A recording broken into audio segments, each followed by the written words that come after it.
Hello everyone. आज के इस वीडियो में हम लोग बात करने वाले हैं साइंटिफिक टेक्निक्स ऑफ टेलर के द्वारा जो साइंटिफिक टेक्निक्स बताए गए थे, आज हम लोग उसके बारे में डिस्कस करने वाले हैं। साथ ही साथ उस टेक्निक के क्या क्या एडवांटेज है और क्या क्या मॉडर्न साइंटिफिक टेक्निक्स है, इन सभी चीज़ों के बारे में आज हम लोग डिस्कस करने वाले हैं।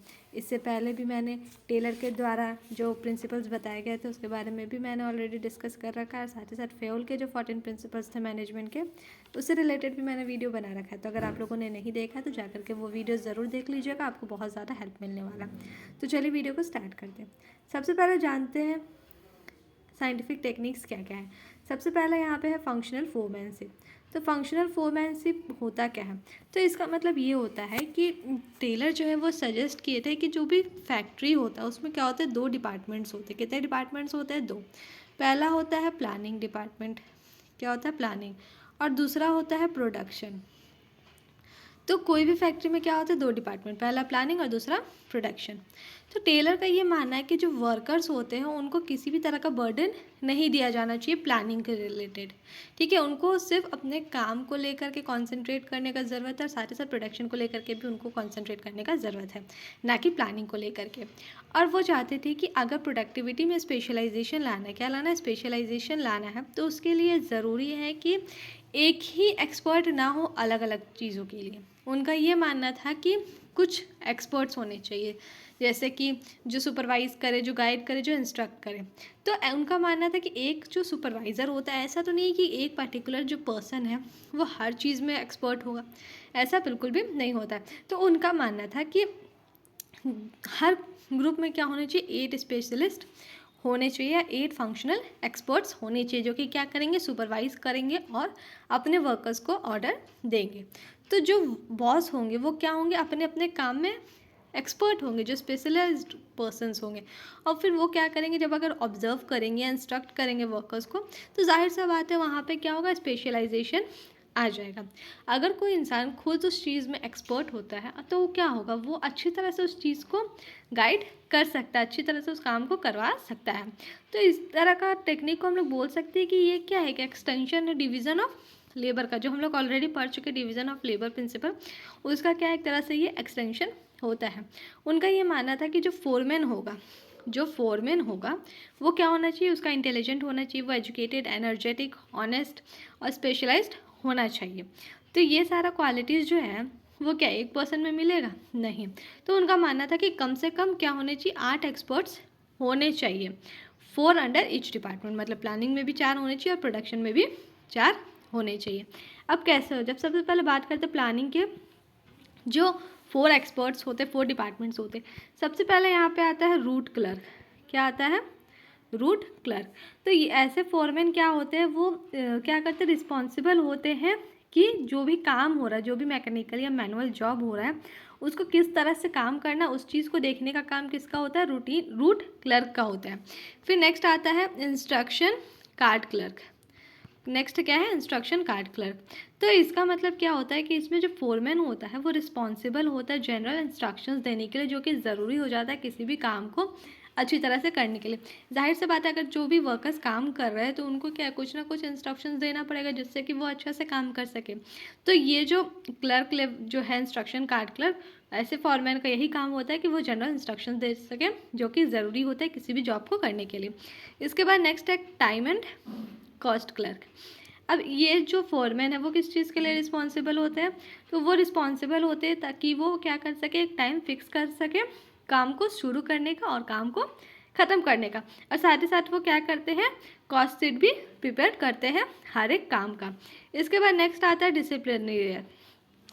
तो इनका क्या काम होता है, इनका ये रिस्पॉन्सिबल होते हैं ये देखने के लिए कि जो काम हो रहा है, जो जॉब परफॉर्म किया जा रहा है, वो ऑर्डरली हो और सिस्टमेटिक वे में हो। जाहिर सा बात है कि कोई भी ऑर्गेनाइजेशन यही चाहेगा कि जो उसके वर्कर्स है वो एफिशिएंटली और इफेक्टिवली काम कर सके। तो उसके लिए क्या डिसिप्लिन का होना बहुत ज़्यादा ज़रूरी हो जाता है। तो ये जो फोरमैन है वो ये ध्यान में रखते हैं कि काम जो है वो ऑर्डरली और सिस्टमेटिक वे में हो। क्लियर है इतना? अब नेक्स्ट इसके बाद आता है प्रोडक्शन डिपार्टमेंट में। तो प्रोडक्शन डिपार्टमेंट में सबसे ऊपर आते हैं गैंग बॉस। सबसे पहले क्या है, गैंग बॉस। तो ये क्या करते हैं, जितने भी मशीन्स हो गए, टूल्स हो गए, या फिर और भी कोई रिसोर्सेज जो कि ज़रूरत होता है जॉब को परफॉर्म करने के टाइम पे, वो सब चीज़ों को क्या करते हैं, वो अरेंज करते हैं। बेसिकली इसका काम क्या होता है, सारे रिसोर्सेज को अरेंज करने का, ताकि काम जो है बिना देरी के, बिना किसी रुकावट के कंटिन्यू चलते रहे। इसके बाद नेक्स्ट है स्पीड बॉक्स। अब इसका काम क्या है, इनका काम ये है कि वो ये अश्योर करें कि जो भी काम दिया गया है वो क्या हो सके, टाइमली कंप्लीट हो सके। टाइमली कंप्लीशन ऑफ टास्क के लिए यही रिस्पॉन्सिबल होते हैं। इसके बाद आता है नेक्स्ट रिपेयर बॉस। तो ये क्या करते हैं, ये इंश्योर करते हैं कि मशीन और टूल्स जो है वो वर्किंग कंडीशन में है कि नहीं है। अगर किसी भी तरह का उसमें अगर कुछ खराबी है तो वो क्या करते हैं, रिपेयर करवाते हैं। इसके बाद नेक्स्ट आता है इंस्पेक्टर। अब इंस्पेक्टर क्या करते हैं, ये क्या क्वालिटी कंट्रोल करते हैं, उसको चेक करते हैं कि प्रोडक्ट का क्या क्वालिटी है, क्या आउटपुट का क्वालिटी है, वो सभी चीज़ों को क्या करते हैं, वो चेक करते हैं। तो टेलर ये एम्फेसिस करते हैं कि जब फोरमैन जो है इंस्ट्रक्ट करते हैं, ऑर्डर करते हैं, तो वर्कर्स जो है वो क्या करते हैं, एफिशिएंसी के साथ काम करते हैं। उनका जो एफिशिएंसी लेवल है वो क्या होता है, बढ़ जाता है। क्लियर है इतना। अब इसके बाद नेक्स्ट हम लोग बात करते हैं, सेकेंड है standardisation and simplification of work. तो साइंटिफिक मैनेजमेंट ऑलवेज क्या करता है, एम्फेसाइज करता है कि वो क्या कर सके, एक स्टैंडर्ड मेंटेन करके रखे, जो कि हर स्टेप में ज़रूरी होता है। हर बिजनेस के इतने सारे स्टेप्स होते हैं, तो जहाँ पे ये ज़रूरी हो जाता है कि वहाँ पे क्या हो सके, एक स्टैंडर्ड मेंटेन किया जा सके। तो स्टैंडर्डाइजेशन जो है वो कब पॉसिबल होगा, तभी पॉसिबल होगा जब क्या होगा, अगर हम लोग सभी चीज़ बिजनेस से स्टार्टिंग से ही, जैसे हम लोग कोई चीज़ सेलेक्ट करते हैं, जैसे टूल्स है, इक्विपमेंट्स है, मशीन्स है, तो अगर हम लोग स्टार्टिंग से अगर स्टैंडर्ड को मेंटेन करके रखें, मैक्सिमाइज़ करें आउटपुट का, ये ध्यान में रख करके कि क्वालिटी स्टैंडर्ड्स क्या है, तो क्या होगा कि स्टैंडर्डाइजेशन ऑटोमेटिकली आ जाएगा। लेकिन यही अगर हम सोचें कि अभी हम लोग कुछ भी कर लेते हैं, आगे जा कर के जो प्रोडक्ट बनेगा या जो आउटपुट होगा वो स्टैंडर्ड हो, तो वैसा क्या पॉसिबल नहीं हो पाएगा। तो वो तभी पॉसिबल होगा जब राइट फ्रॉम द बिगनिंग हम लोग ये सब चीज़ों का ध्यान में रखें। स्टैंडर्डाइजेशन का मतलब सिर्फ यही नहीं होता कि क्वालिटी स्टैंडर्ड, पर इसका मतलब ये होता है कि साइज़ का क्या स्टैंडर्ड है, क्या टाइप है, क्या वेट है उसका, क्या मेजर्स है, क्या क्वालिटी ऑफ प्रोडक्ट, ये सारी चीज़ों को मिला करके एक स्टैंडर्डाइजेशन बनता है। तो टेलर के साइंटिफिक मेथड के अकॉर्डिंग ये बोल सकते हैं कि प्रोडक्शन जो है वो सेलेक्ट होना चाहिए, ताकि क्या हो सके कि स्टैंडर्ड्स को डेवलप किया जा सके। तो स्टैंडर्ड को मेंटेन करने के लिए या सेटअप करने के लिए मैनेजर्स जो है वो क्या करते हैं, वर्क स्टडी को यूज़ करते हैं। किसको यूज़ करते हैं, वर्क स्टडी को। वर्क स्टडी टेक्निक है एक, जिसको कि मैनेजर्स यूज़ करते हैं, जिसमें कि टाइम स्टडी आता है, मोशन स्टडी या फैटिग स्टडी आता है, जिसके बारे में हम लोग डिटेल में और आगे पढ़ेंगे। तो इन सभी चीज़ों का इस्तेमाल करते हैं ताकि क्या हो सके, स्टैंडर्ड को मेंटेन किया जा सके। यहाँ तक कि जो मॉडर्न टेक्निक्स होते हैं, जैसे काइजन हो गया, सिक्स सिग्मा हो गया, ये सब चीज़ों को यूज़ किया जाता है ताकि ये क्या कर सके, स्टैंडर्ड को सेटअप कर सके। तो इसका मेन ऑब्जेक्टिव क्या होता है, इसका ऑब्जेक्टिव ये होता है कि जो लाइन ऑफ प्रोडक्ट है उसको क्या किया जा सके, रिड्यूस किया जा सके, एक फिक्स साइज़ के लिए, फिक्स टाइप के लिए, कैरेक्टरिस्टिक्स के लिए, और साथ ही साथ ये क्या करता है, क्वालिटी स्टैंडर्ड्स को भी मेंटेन करके रखता है। और ये देखता है क्या है, वो सेटअप करता है एक परफॉर्मेंस स्टैंडर्ड्स को, मैन और मशीन का, कि इस स्टैंडर्ड के अकॉर्डिंग क्या करना है, मैन और मशीन को काम करना है। क्लियर है इतना। अब इसके बाद नेक्स्ट हम लोग बात करते हैं फैटिग स्टडी के बारे में कि आखिर फैटिग स्टडी होता क्या है। तो फैटिग स्टडी हम लोग बोल सकते हैं कि जो फ्रीक्वेंसी होता है रेस्ट इंटरवल का, हम लोग जो रेस्ट इंटरवल है उसका क्या फ्रीक्वेंसी है वो, फिर उसका क्या ड्यूरेशन है और उसका क्या नंबर है। अब जाहिर सी बात है कि कोई ऑर्गेनाइजेशन में वर्कर्स काम कर रहे हैं, तो काम करते करते वो क्या होता है, बीच में वो थक ही जाएंगे, तो उनको क्या चाहिए, थोड़ा टाइम के लिए रेस्ट चाहिए होता है। तो टेलर का ये मानना था कि जो टाइम पीरियड होता है या जो फ्रीक्वेंसी होता है रेस्ट इंटरवल का, वो उनके अकॉर्डिंग या उनके विश और एक्सपीरियंस के अकॉर्डिंग नहीं डिज़ाइन किया जाना चाहिए। किसके, मैनेजर के विश या एक्सपीरियंस के बेसिस पे इसको डिसाइड नहीं करना चाहिए, बल्कि क्या होना चाहिए, एक साइंटिफिक अप्रोच होना चाहिए। फैटिग स्टडी उस समय कंडक्ट कराया जाना चाहिए, और इसको कंडक्ट कराने के लिए टेलर ये सजेस्ट किए थे कि वो एक ऑब्जर्व करें कि जो एवरेज वर्कर्स हैं जब वो काम करते हैं वो कितना देर तक काम कर सकते हैं, उस टाइम को वो क्या करें, नोट डाउन कर सकें कि कब वो वर्कर काम करना स्टार्ट किए, कितना देर तक वो काम कर लिए। उसके बाद ये भी नोट डाउन करना कि कितना देर के बाद जो है वर्कर्स जो है थक जाते हैं, इस चीज़ को भी नोट करना, और ये भी चीज़ को ध्यान में रखना कि कब उनका जो एफिशिएंसी लेवल है वो घटने लग जाता है, और जिससे वो क्या होता है, बहुत ज़्यादा थक जाते हैं। तो ठीक है, तो ये टाइम अगर वो नोट करेंगे तो उससे क्या होगा कि डिसाइड करने में ईजी होगा कि कितना रेस्ट इंटरवल वो लोग को ज़रूरत है, कितना ब्रेक्स उनको चाहिए और कितने देर के बाद चाहिए।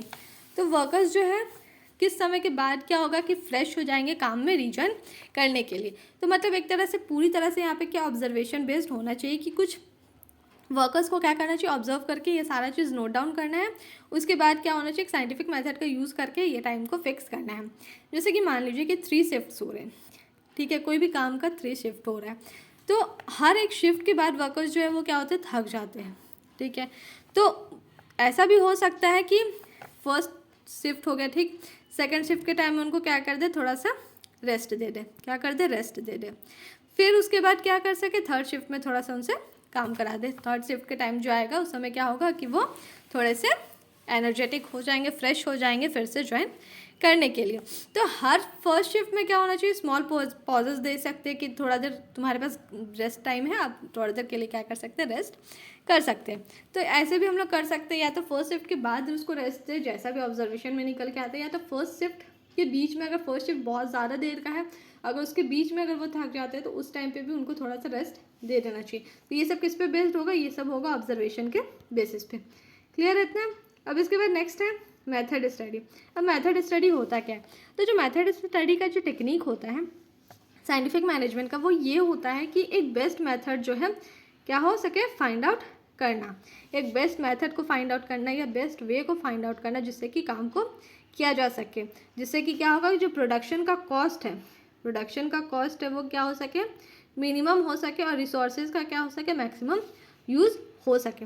तो टेलर सजेस्ट किए थे कि जो मेथड ऑफ प्रोडक्शन है वो ऐसा रूल ऑफ थंब के मेथड पे बेस्ड नहीं होना चाहिए, बल्कि क्या होना चाहिए, जो भी मेथड्स होने चाहिए वो ऑर्गेनाइजेशन में ट्राई किए जाने चाहिए, और जिसका सबसे ज़्यादा बेनिफिट निकलता है, जिसका मैक्सिमम बेनिफिट्स निकलता है मिनिमम कॉस्ट के साथ, उस मेथड को क्या करना चाहिए, सेलेक्ट करना चाहिए। तो वो कैसे होगा, जाहिर सी बात है कोई सर्टेन पैरामीटर्स होगा, तो वो क्या होगा कि इसको हम लोग कर सकते हैं राइट फ्रॉम द बिगनिंग। हर चीज़ को क्या होता है, राइट फ्रॉम द बिगनिंग, जब हम लोग रॉ मटेरियल को क्या करते हैं, प्रोक्योर करते हैं उस समय से, और till the final product is delivered.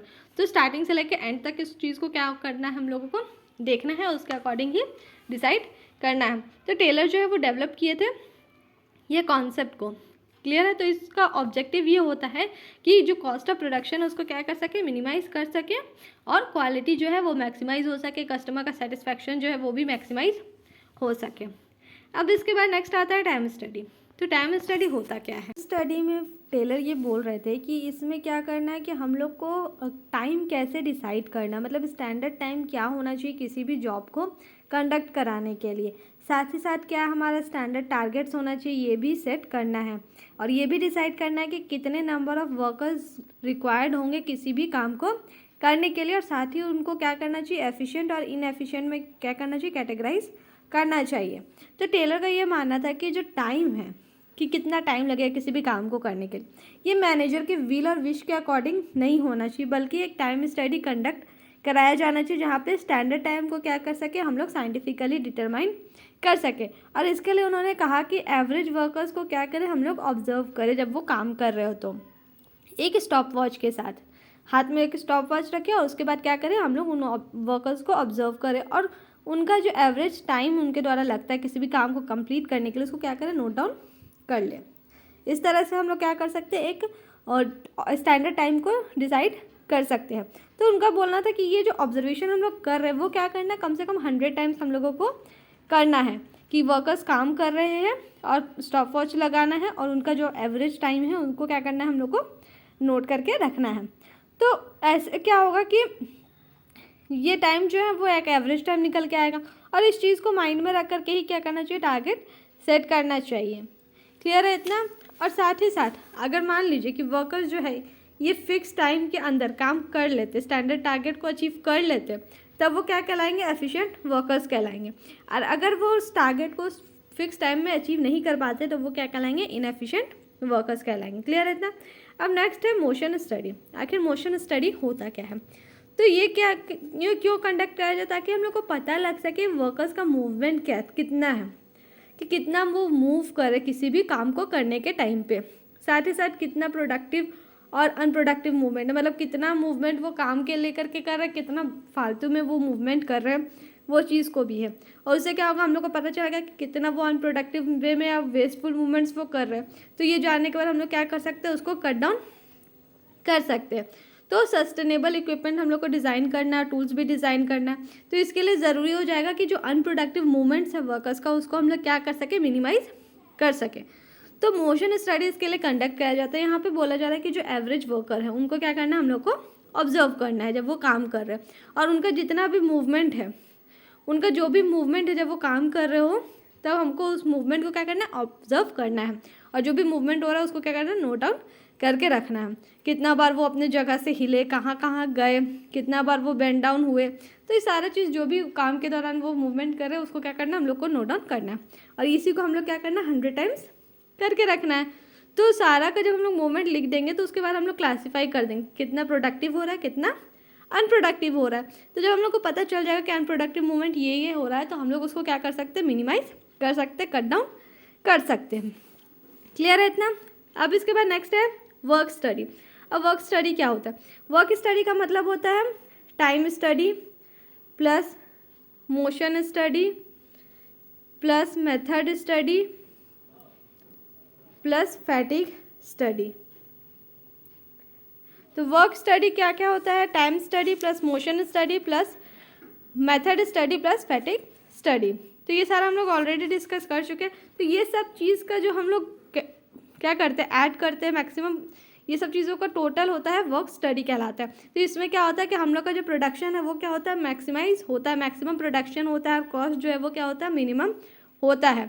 और हमारा जो ये चीज़ को अचीव करने के लिए हमको ये सारा चीज़ को क्या है, अच्छे से करना है। मतलब कोई भी काम को कर रहे हैं हम लोग, तो उसके लिए ज़रूरी है कि टाइम स्टडी भी हम लोग फॉलो करें, मोशन स्टडी भी, मेथड स्टडी भी, फैटिग स्टडी भी, ताकि क्या हो सके, प्रोडक्शन मैक्सिमम हो सके और कॉस्ट मिनिमम लगे। क्लियर है। नेक्स्ट है यहाँ पे है डिफरेंशिएट पीस वेज सिस्टम। अब इसका क्या है, इसका मतलब होता है कि जो एफिशिएंट वर्कर्स है और जो इनएफिशिएंट एम्प्लॉयज़ है या वर्कर्स है, उन पे क्या होना चाहिए, डिफरेंट रेट होना चाहिए। मतलब उनको वेज जो है अलग अलग मिलना चाहिए। एक्स्ट्रा वेजेस मिलना चाहिए किनको, जो एफिशिएंट वर्कर्स हैं, ताकि वो क्या हो सके, मोटिवेट होते रहे। साथ ही साथ एफिशिएंट वर्कर्स को मिलना चाहिए, एक्स्ट्रा पैसा मिल रहा है, एक्स्ट्रा वेजेस मिल रहा है, तो जाहिर सी बात है वो तो मोटिवेट होंगे। साथ ही साथ क्या करेंगे, ये जो इनएफिशिएंट एम्प्लॉयज़ है उसको भी कहीं ना कहीं क्या करेगा, मोटिवेट करेगा कि हाँ चलो नेक्स्ट टाइम से अगर हम भी अच्छा से काम करेंगे, एफिशिएंटली काम करेंगे, तो हमको भी क्या है, एक्स्ट्रा वेजेस मिल जाएगा। तो जब पेमेंट इस चीज़ को ध्यान में रख करके किया जाए कि कौन एफिशिएंट है कौन इनएफिशिएंट है, तो जाहिर सी बात है कि इसके थ्रू क्या होगा कि जो प्रोडक्शन है हमारा वो मैक्सिमाइज हो जाएगा। तो इसके लिए भी टेलर सजेस्ट किए थे कि कंपनी को एक fixed standard rate of ways जो है वर्कर्स के लिए सेट करना पड़ेगा, जहाँ पे वो क्या कर सके, जो स्टैंडर्ड आउटपुट है या जो टारगेट है उसको क्या कर सके, वो अचीव कर सके, जिससे क्या होगा, ज़्यादा से ज़्यादा वो स्टैंडर्ड टारगेट को अचीव कर पाएंगे, प्रोडक्शन क्या होगा, ज़्यादा से ज़्यादा वो कर पाएंगे। सपोज कीजिए कि एक स्टैंडर्ड टारगेट सेट हो गया है 10 यूनिट्स पर डे, ठीक है, और स्टैंडर्ड रेट है 50 रुपीज़ पर यूनिट, ठीक है। अब 10 यूनिट बनाना है और 50 रुपीज़ आपको मिलेगा पर यूनिट। तो जाहिर सी बात है जो सबसे ज़्यादा बनाएगा, जो जितना बनाएगा, उसको उसी के अकॉर्डिंग क्या है, पैसा मिलेगा। अब बस मान लीजिए कि वर्कर्स जो 10 यूनिट बना रहा है उसको कितना मिल जाएगा, 500 मिल जाएगा। मतलब ये एक रेट जो है वो डिसाइड हो गया। लेकिन यही मान लीजिए कि जो क्या करेगा, 12 करेगा तो उसको क्या इससे ज़्यादा मिल जाएगा, जो 8 करेगा उसको क्या 500 से कम मिलेगा। तो ये क्या है कि स्टैंडर्ड टारगेट जो है वो सेट हो गया कि हाँ 10 यूनिट है और पर यूनिट के लिए आपको 50 रुपीज़ मिलेगा। तो वो क्या है कि स्टैंडर्ड टारगेट सेट कर दिया गया। अब इसके बाद नेक्स्ट है मेंटल रिवॉल्यूशन। अब मेंटल रिवॉल्यूशन क्या होता है, तो यहाँ पे क्या होता है, जो वर्कर्स हैं और जो मैनेजमेंट है उनका एक दूसरे के प्रति जो मेंटल एटीट्यूड है उसको क्या करना है, हम लोगों को चेंज करना है। उन लोगों के बीच में कॉपरेशन लेकर के आना है। और ऐसा नहीं होना चाहिए कि हाँ हम सुपीरियर है वो नीचे है, इस तरह का फीलिंग्स किसी के भी मन में नहीं आना चाहिए। तो टेलर ये बोलते हैं जनरली हर ऑर्गेनाइजेशन में वर्कर्स को ये लगता है कि मैनेजमेंट उनको क्या कर रहा है, ओवरबर्डन कर रहे हैं, ज़्यादा से ज़्यादा उनको उनसे काम करा रहे हैं, बदले में कम पैसा दे रहे हैं, उनको एक्सप्लॉयट कर रहे हैं, ह्यूमिलिएट कर रहे हैं गलत काम के लिए। और दूसरी तरफ मैनेजमेंट को ये लगता है कि वर्कर्स जो है वो गुड फॉर नथिंग है, धीरे धीरे काम करते हैं, इक्विपमेंट को ख़राब करते हैं। तो ये सारा चीज़ नहीं होना चाहिए। वो लोग को क्या है, दोनों को आपस में कॉपरेशन रखना चाहिए। तो टेलर इस चीज़ पे फोकस किया कि इस एटीट्यूड को क्या है, इस एटीट्यूड में चेंजेस लाना चाहिए, दोनों के बीच में पॉजिटिव थिंकिंग होना चाहिए और कॉपरेशन का भावना दोनों के बीच में होना चाहिए। क्लियर है इतना। अब इसके बाद नेक्स्ट हम लोग बात करते हैं एडवांटेजेस ऑफ साइंटिफिक मैनेजमेंट। आखिर साइंटिफिक मैनेजमेंट का क्या क्या एडवांटेज है। तो ये सबसे पहले क्या करता है, एफिशिएंसी को बढ़ाता है, सिंप्लीफिकेशन और स्पेशलाइजेशन के थ्रू। साथ ही साथ क्या होता है, कॉस्ट ऑफ प्रोडक्शन को वो रिड्यूस करता है कि जिससे क्या क्यों मतलब कैसे होगा वो, जाहिर सी बात है हम लोग अगर वेस्टेज को रिड्यूस करेंगे तो हमारा जो कॉस्ट ऑफ प्रोडक्शन है वो भी रिड्यूस हो जाएगा। फिर क्या होगा, प्राइस घट रहा है तो उससे क्या होगा कि जो मार्केट है उसमें हम लोगों का शेयर जो है वो बहुत ज़्यादा हो जाएगा। फिर इससे हम लोग को ये भी हेल्प मिलता है कि जो वर्कर्स और मैनेजमेंट है उनके बीच में क्या हो रहा है, कोऑपरेशन हो रहा है और अंडरस्टैंडिंग भी डेवलप हो रहा है। फिर ज़्यादा ट्रेनिंग मिलेगा ज़्यादा वर्कर्स के अकॉर्डिंग, तो उसको क्या है, उससे वो उनका स्किल भी डेवलप होने लगेगा। और साथ ही साथ ये भी चीज़ यहाँ पे फ़ायदा है कि जो लोग जिस अकॉर्डिंग काम कर रहे हैं उसको उसके अकॉर्डिंग क्या है, उनको पैसा दिया जा रहा है। अगर वो ज़्यादा काम कर रहे हैं तो उनको ज़्यादा पैसा दिया जा रहा है। ऊपर क्या है, वहाँ पे भी एक स्टैंडर्ड टारगेट सेट कर लिया गया है। क्लियर। अब नेक्स्ट है मॉडर्न साइंटिफिक टेक्निक। अब क्या क्या मॉडर्न साइंटिफिक टेक्निक है, तो सबसे पहला आता है ऑपरेशन रिसर्च। तो ये सेकेंड वर्ल्ड वार के टाइम पे क्या हुआ था, डेवलप हुआ था ताकि जो डिप्लॉयमेंट हुआ था वॉर के टाइम पे क्या हो रहा, सब तरह का सत्यानाश हुआ था, तो उसको क्या कर सके, उसको कम किया जा सके, उसको थोड़ा सा कंट्रोल में लाया जा सके। फिर है लीन मैन्युफैक्चरिंग। क्या है लीन मैन्युफैक्चरिंग, तो इस टेक्निक पे ज़्यादा फोकस किया गया था ताकि जो 7 वेस्ट होते हैं ओवर प्रोडक्शन के कारण, जैसे टाइम का जो वेस्टेज हो रहा है, ट्रांसपोर्टेशन का वेस्टेज है, प्रोसेसिंग का है, मोशन, इन्वेंट्री, स्क्रैप या कोई भी अदर मैन्युफैक्चरिंग प्रोसेस में जो भी तरह का वेस्टेज होता है प्रोडक्शन को लेकर के, उसको क्या किया जा सके, कम किया जा सके। नेक्स्ट इसके बाद है काइजन। तो एक जापानीज़ वर्ड है, इसका मतलब होता है कि अच्छाई के लिए चेंजेस लाना, चेंजेस फॉर बेटर। तो ये डेली एक्टिविटीज़ में होता है। यहाँ पे क्या कर सकते हैं हम लोग की जो हार्ड और डिफ़िकल्ट टास्क है उसको साइंटिफिक मेथड्स के थ्रू एक्सपेरिमेंट करके हम लोग क्या कर सकते हैं, एलिमिनेट कर सकते हैं। नेक्स्ट इसके बाद है 6 सिग्मा। अब 6 सिग्मा क्या होता है, तो इसका मतलब होता है कि एफिशिएंसी को बढ़ाना, क्वालिटी वेरिएशन को रेड्यूस करके। मतलब अगर हम क्वालिटी वेरिएशन को रेड्यूस कर देंगे तो हम लोग का एफिशिएंसी लेवल क्या होगा, वो इम्प्रूव हो जाएगा। क्लियर। अब नेक्स्ट इसके बाद है just in time management. Just in time management क्या होता है, तो एक ऐसा इन्वेंट्री मैनेजमेंट स्ट्रेटजी है जिसके थ्रू हम लोग क्या कर सकते हैं, रिटर्न जो है हमको उसको क्या कर सकते हैं, इम्प्रूव कर सकते हैं। और साथ ही साथ क्या है, जो कॉस्ट है उसको हम लोग कम कर सकते हैं। मतलब जस्ट इन टाइम मैन्युफैक्चरिंग जो है वो हम लोग को हेल्प करता है स्ट्रैटेजीज इन्वेंट करने में, जिससे कि हम लोग को जो रिटर्न आ रहा है उसको हम लोग बढ़ा दें और जो कॉस्ट है उसको हम लोग घटा दें। क्लियर है इतना। तो किसी भी तरह का डाउट हो तो कमेंट करके ज़रूर पूछिएगा। मिलते हैं अगले वीडियो में।